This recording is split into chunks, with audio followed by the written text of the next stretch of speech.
Au nom du Père et du Fils et du Saint-Esprit. Amen. Shalom, bien-aimés frères et sœurs dans le Seigneur Jésus-Christ de Nazareth. Nous sommes aujourd'hui le mercredi 24 juin 2020 et nous méditons l'Évangile selon Saint Luc, chapitre 1, versets 57 à 66 et le verset 80.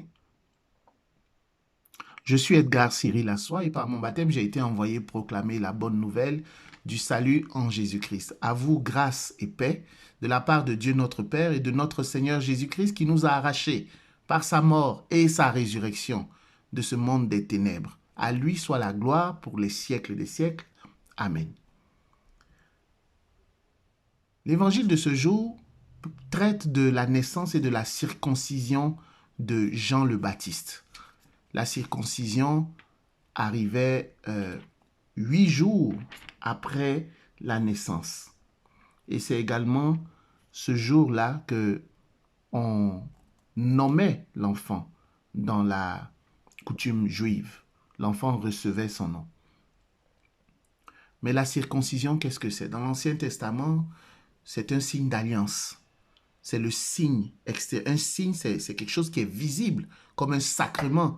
Un sacrement, c'est un signe visible. Le sacrement de l'Eucharistie, le sacrement du baptême, le sacrement de la confirmation. Il y en a 7.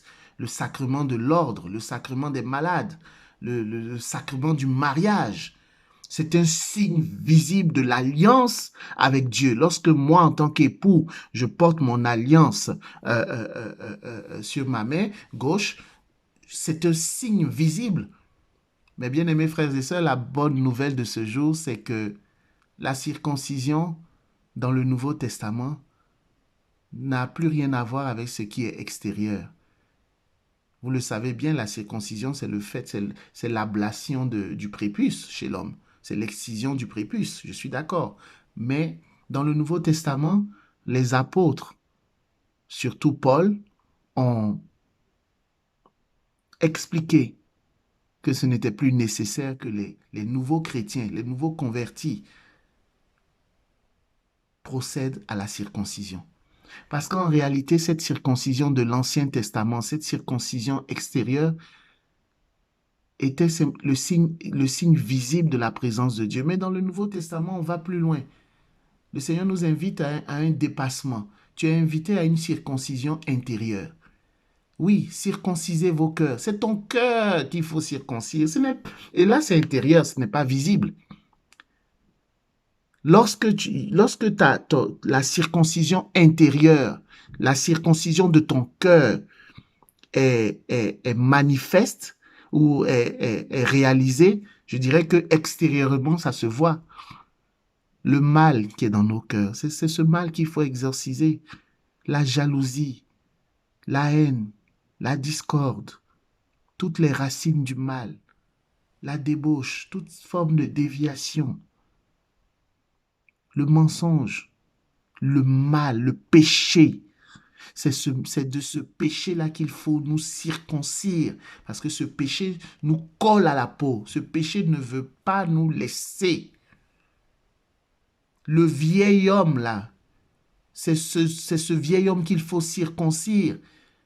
Paul nous a dit, lorsque tu es en Christ, tu es une nouvelle création. Là, les choses anciennes sont passées. Voici, toutes choses sont devenues nouvelles. Pour que ces choses deviennent nouvelles, pour que tu deviennes une nouvelle personne, pour que tu sois né de nouveau, que tu manifestes véritablement la nouvelle naissance en Jésus-Christ de Nazareth, il faut que ta circoncision intérieure soit réalisée.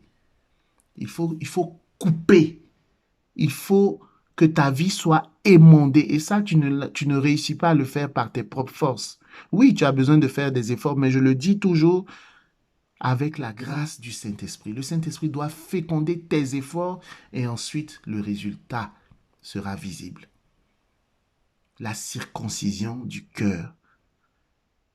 Non plus la circoncision extérieure, c'est plus ça ce qui est important. Ce n'est plus cela le plus important. Le plus important, c'est intérieur, ta vie intérieure. Au fond, tes pensées, comment tu penses? Dans ton cœur, qu'est-ce qu'il y a? Est-ce que tu es jaloux dès que tu vois quelqu'un qui semble, qui a du succès dans sa vie, tu lui en veux, tu n'as plus envie de lui parler, tu fais preuve de colère, tu as de l'orgueil dans ton cœur. Voici ces choses que toi et moi, voici les choses sur lesquelles nous devons travailler pour nous circoncire. Que nous soyons des hommes ou des femmes, le vrai circoncis, c'est le chrétien. Les chrétiens sont appelés à être les vrais circoncis qui manifestent l'alliance perpétuelle avec Dieu. C'est cela, bien-aimés frères et sœurs dans le Seigneur. Et cela ne se fait pas avec des tambourins, on ne se met pas sur la place publique pour le faire. Cela se fait chez toi à la maison. Entre dans ta chambre, prie.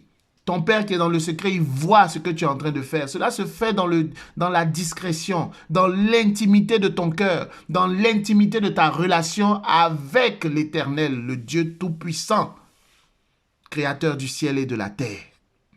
Que la paix du Seigneur soit avec toi, au nom du Père et du Fils et du Saint-Esprit. Amen.